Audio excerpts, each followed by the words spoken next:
அன்பு உள்ளங்களுக்கு வணக்கம். இன்னைக்கு நம்ம பார்க்க போகிற கோவில் திருச்சி மாவட்டம் திருக்காம்பரூர் அப்படிங்கிற ஊரில் உள்ள உத்தமர் கோவில்.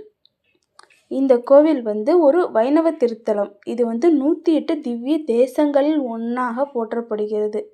இந்த தலத்தில் சிவன், பிரம்மா, விஷ்ணு 3 பேரும் பொதுவான கோவில் இது. இந்த தலத்தில் மூலவராக புருஷோத்தம பெருமாள் இருக்கிறார். இந்த தலத்தோட வரலாற்றுப்படி சிவன் பிரம்மனோட 5வது தலையை வெட்டிடுறாரு. அதனால் அவருக்கு ஏற்பட்ட பிரம்மஹஸ்தி தோஷத்தை நீக்கிறதுக்காக சிவன் பிச்சாண்டவர் வடிவில் பிச்சை எடுத்தார். இறுதியில் மகாவிஷ்ணுவோட அருளால் அந்த தோஷம் நீங்கினதாக இந்த கோவிலோட வரலாறு படி சொல்கிறாங்க. இந்த கோயிலோட தனி சிறப்பு இங்கே பிரம்மா, விஷ்ணு, சிவன் மும்மூர்த்திகளுக்கும் தனித்தனி சந்நிதியே இருக்குது. இந்தியாவில் பிரம்மனுக்குன்னு இருக்கிற தனி சந்நிதி இருக்கிற கோவிலில் இதுவும் ஒன்று.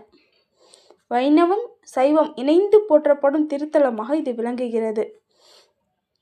இந்த தலத்தை கதம்ப சேஸ்திரம்னு கூட அழைக்கிறாங்க. சோழர் காலத்தில் இந்த கோயில் விரிவுபடுத்தி கட்டினாங்க. சோழர் கால கல்வெட்டுக்கள்லாம் இருக்குது. 11ஆம் நூற்றாண்டை சேர்ந்த கல்வெட்டுக்கள் இங்கே கண்டுபிடிக்கப்பட்டுள்ளது. இங்கே வழிபடுறவங்களுக்கு கல்வி, ஞானம், கலைத்திறன் வளர பிரம்மனை வழிபடுறாங்க. குடும்ப நலம், செல்வம், வளம் பெற புருஷோத்தம பெருமாளை தரிசிப்பாங்க. பாவ நிவர்த்தி மற்றும் தோஷ நிவர்த்திக்காக பிச்சாண்டவர் சிவன் சந்நிதியை வழிபடுவாங்க.